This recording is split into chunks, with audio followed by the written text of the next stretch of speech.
ஆன்மீக தமிழ் அன்பர்களே நண்பர்களே, உங்கள் அனைவருக்கும் தமிழ் யூடியூப் சேனலின் இனிய தமிழ் வணக்கம். தாய்மொழியால் இணைவோம், தாய்மொழியை வளர்ப்போம். வாழ்க தமிழ், வளர்க தமிழ். நமது சேனல் ஆன்மீக பதிவில் மாணிக்க வாசகர் அருளிய திருவாசகம் என்னும் நூலில் உள்ள அனைத்து பாடல்களையும் தெளிவான மற்றும் இயல்பான விளக்கமுடன் மூலமும் உரையுமாக மாணிக்க வாசகரின் திருவாசகம் என்ற தலைப்பில் அளித்து வருகிறோம். இதனை ஆன்மீக அன்பர்களாகிய நீங்கள் கேட்டு சிவனருள் பெற்று இறைபலன் பெற வேண்டியும், மேலும் இப்பதிவு உங்களுக்கு பிடித்திருந்தால் இந்த பதிவிற்கு லைக் மற்றும் ஷேர் செய்தும், அது மட்டுமல்லாமல் இதுவரை இந்த சேனலுக்கு நீங்கள் சப்ஸ்கிரைப் செய்யவில்லை என்றால் சப்ஸ்கிரைப் செய்து பெல் பட்டனையும் அழுத்தி ஆதரவு அளிக்கவும் அன்புடன் கேட்டுக்கொண்டு இப்பதிவினை தொடர்கிறேன்.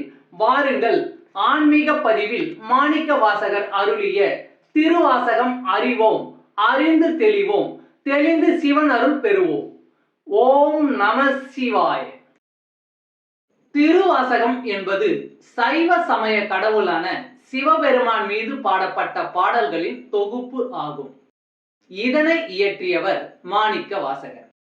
பன்னிரு சைவ சமய திருமுறைகளில் திருவாசகம் 8ஆம் திருமுறையாக உள்ளது. திருவாசகத்துக்கு உருகாதார் ஒரு வாசகத்துக்கும் உருகார் என்பது மூதுரை. பக்தி சுவையும் மனதை உருக்கும் தன்மையும் கொண்ட திருவாசக பாடல்கள் தமிழில் சிறந்த இலக்கியங்களின் வரிசையில் வைத்து எண்ணப்படுகின்றன. திருவாசகத்தில் 51 பதிகங்கள் உள்ளன. இவற்றுள் மொத்தம் 658 பாடல்கள் அடங்கியுள்ளன. இந்நூலில் 38 சிவத்தலங்கள் பாடப்பெற்றுள்ளன. சிவபுராணம், கீர்த்தி திருவகவல், திருவண்ட பகுதி, போற்றி திருவகவல் என்னும் 4 பெரும் பகுதிகள் இதில் உள்ளன. இவற்றை தொடர்ந்து திருச்சதகம் 100 பாடல்களும், நீத்தல் விண்ணப்பம் 50 பாடல்களையும், திருவெம்பாவை 20 பாடல்களையும், திருவம்மானை 20 பாடல்களையும் கொண்டது. திருப்பொற்சொன்ன முதல் திரு உந்தியார் வரையுள்ள 6 பகுதிகள் 20 பாடல்களை கொண்டுள்ளன. மற்றவை 10 பாடல்களை கொண்ட பதிகங்களாக உள்ளன. நம சிவாய என்னும் 5 எழுத்தில் திருவாசகம் தொடங்குகிறது. முதல் பதிகத்தில் 6 இடங்களில் வாழ்க என முடியும். 2வது பதிகத்தில் 5 இடங்களில் வெல்க என முடியும்.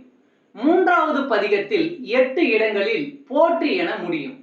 இவ்வாறு 6, 5, 8 என அமைந்திருப்பது திருவாசகத்தின் 658 பாடல்களை குறிக்கிறது.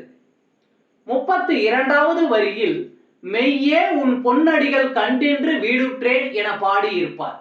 இது மாணிக்க வாசகர் 32வது வயதில் முக்தி அடைந்ததை சூட்சுமமாக குறிக்கும். திருவாசகத்தின் 18வது வரியான அவன் அருளாலே அவன்தாள் வணங்கி என்பது படிப்பவர் அனைவரையும் உருக்குவதாக இருக்கும். மாணிக்க வாசகரின் இந்நூலினை பல சமயத்தவரும் புகழ்ந்துள்ளனர். திருவாசகம் மாணிக்க வாசகர் சொல்ல அழகிய சிற்றம்பலமுடையான் எழுதியது என கையொப்பம் இடப்பட்டதாக கூறப்படுகிறது. தமிழில் திருவாசகத்துக்கு உருகாதார் ஒரு வாசகத்துக்கும் உருகார் என்னும் பழமொழியும் உள்ளது. மனிதன் தெய்வத்திடம் கூறியது திருவாசகம், தெய்வம் மனிதனுக்கு கூறியது கீதை, மனிதன் மனிதர்களுக்கு கூறியது திருக்குறள் என்ற ஒரு மூதுரையும் தமிழில் உள்ளது. 12 திருமுறைகளில் 10ஆம் திருமுறையான திருமந்திரம் சிறப்புடையது. ஆனால் அதைவிட சிறப்புடையதும் சிகரமுமானது திருவாசகமே. இந்நூல் மனிதனின் உள்ளத்தில் புகுந்துள்ள சிற்றியல்புகள், அவற்றை களையும் முறைகள், இறையாகிய பரம்பொருளை நாடுகிறவர்கள் பெற வேண்டிய பேரியல்புகள், அவற்றை வளர்க்கும் முறைகள், அருள் வேட்கை கொள்ளல், அருளை பெறல், அதில் ஆழ்ந்து தோய்தல், இறைவனை காணல், அவனோடு தொடர்பு கொள்ளல், அவனிடமிருந்து பெற வேண்டியதை பெறுதல், பக்தியை பெருக்குதல், அது இறைபக்தியாக வடிவெடுத்தல், இறையுடன் இரண்டர கலத்தல் ஆகியவற்றை முறையாக கூறுகிறது. இவ்வளவு சிறப்புகள் நிறைந்த திருவாசக பாடலை நாமும் அறிவோம்.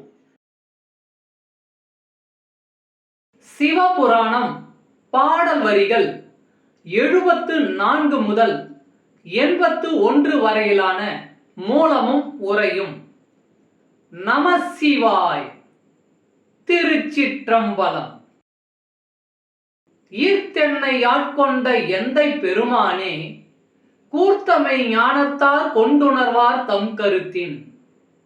ஈர்த்தென்னை ஆட்கொண்ட எந்தை பெருமானே, கூர்த்தமை ஞானத்தார் கொண்டுணர்வார் தம் கருத்தின்.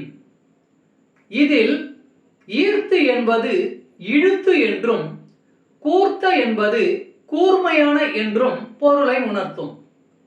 ஐயனே, என்னை வலிய வந்து உன்பால் இழுத்து ஆட்கொண்டாய். எனது தந்தையும் இறைவனும் நீயேதான். மிக நுட்ப அறிவு படைத்தவர்க்கே உன்னை உள்ளவாறு உணர்ந்து கொள்ள இயலும். இறைவன் தன்னை தடுத்தாட்கொண்ட நிலையை மாணிக்க வாசகர் இவ்விதம் குறிப்பிடுகிறார். ஞானம் என்பது தவத்தின் மூலமும் பிரம்மச்சரியத்தின் மூலமும் பெறுவது.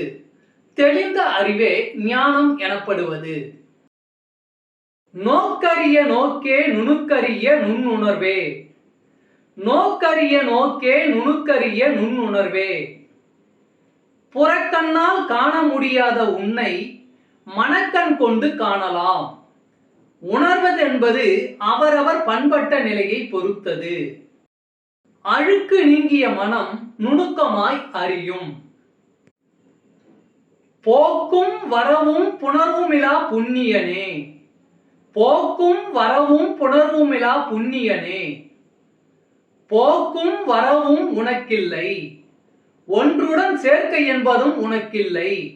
நீ பூரணமானவன், எங்கும் நிறைந்தவன், எதனுடனும் சேர்வதில்லை என்பதால் புனிதம் கெடாத புண்ணியனாய் இருக்கிறாய். காக்கும் என் காவலனே காண்பரிய பேரொளியே. காக்கும் என் காவலனே காண்பரிய பேரொளியே. என்னுள் மனசாட்சியாய் இருக்கும் ஞானச்சுடர் நீ. மனசாட்சியை ஊனக்கண்ணால் காண முடியுமா? எவ்விடத்தும் சாட்சியாய் இருந்து என்னை காத்திடும் மன்னவன் நீ. ஆற்றின்ப வெள்ளமே யக்தா மிக்காய் நின்ற. ஆற்றின்ப வெள்ளமே யக்தா மிக்காய் நின்ற. நன்னெறியின் விளைவாகிய பேரின்பமே, நீ எனக்கு தந்தையாகவும் அதற்கு மேற்பட்டும் இருக்கிறாய். தீயனவெல்லாம் தொடக்கத்தில் இன்பமாயும் முடிவில் துன்பமாயும் இருக்கும். ஆனால் நல்லனவெல்லாம் எப்போதுமே இன்பம் தரும். அந்த இன்பம் மேலும் பெருகும். உலகத்துக்கும் உயிரினங்களுக்கும் முதல் காரணமாய் இருப்பதால் இறைவன் அத்தன், அதாவது அப்பன் என்று அழைக்கப்படுகிறாய். பிறகு படைப்பில் சிறிதும் சம்பந்தப்படாமல் இருப்பது அனுபவத்தில் விளங்குவதால் மிக்காய் எனப்படுகின்றான். தோற்ற சுடரொளியாய் சொல்லாத நுண்ணுணர்வாய். தோற்ற சுடரொளியாய் சொல்லாத நுண்ணுணர்வாய். தன்னைத்தானே விலக்கிக் கொண்டிருக்கின்ற சாசுவதமான ஒளிப்பிழம்பே, நீ சொல்லில் விவரிக்க முடியாத பேருணர்வு பரம்பொருள். பரமாத்மா சோதி எப்போதும் இருப்பது. பரமாத்மா பற்றிய ஆத்மாவின் நுண்ணுணர்வு சொல்லில் அடங்காதது. மாற்றமாம் வையகத்தின் வெவ்வேறே வந்தறிவாம். மாற்றமாம் வையகத்தின் வெவ்வேறே வந்தறிவாம். தொடர்ந்து மாறிக்கொண்டிருக்கும் இவ்வுலகில் நீ எடுக்கின்ற அத்தனை வடிவங்களினுடனும் அவற்றின் அறிவாய் இலங்குகின்றாய். அத்தனை அறிவுகளுக்கும் மூலமாய் ஓர் அறிவு, அத்தனை வடிவங்களுக்கும் மூலமாய் ஓர் வடிவு. நமசிவாய்.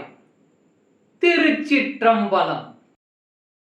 தமிழ் அன்பர்களே, நண்பர்களே, ஆன்மீக பதிவில் இன்று மாணிக்க வாசகரின் திருவாசகம் என்ற தலைப்பில் திருவாசக பாடலை விளக்கமுடன் மூலமும் உரையுமாக தங்களுக்காக அளித்ததில் நான் பெருமை கொள்கிறேன். மேலும் இப்பதிவில் அளிக்கப்பட்ட திருவாசகம் மூலமும் உரையும் யான் அறிந்து கொண்டவை. யான் அறிந்த இந்த திருவாசகம் பற்றி நீங்களும் அறிந்து கொள்ள வேண்டும் என்ற நோக்கிலே இப்பதிவில் அளித்துள்ளேன். யான் அளித்த இந்த பதிவு உங்களுக்கு பிடித்திருக்கும் என்று நான் மிகவும் நம்புகிறேன். இப்பதிவு ஏதேனும் ஒரு வகையில் உங்களுக்கு பயன்பட்டால் அதில் எனக்கு மிக்க மகிழ்ச்சியே. வாழ்க வளமுடன். சர்வம் சிவமயம். இறையருள் பெறுவோம், இன்பமாய் வாழ்வோம்.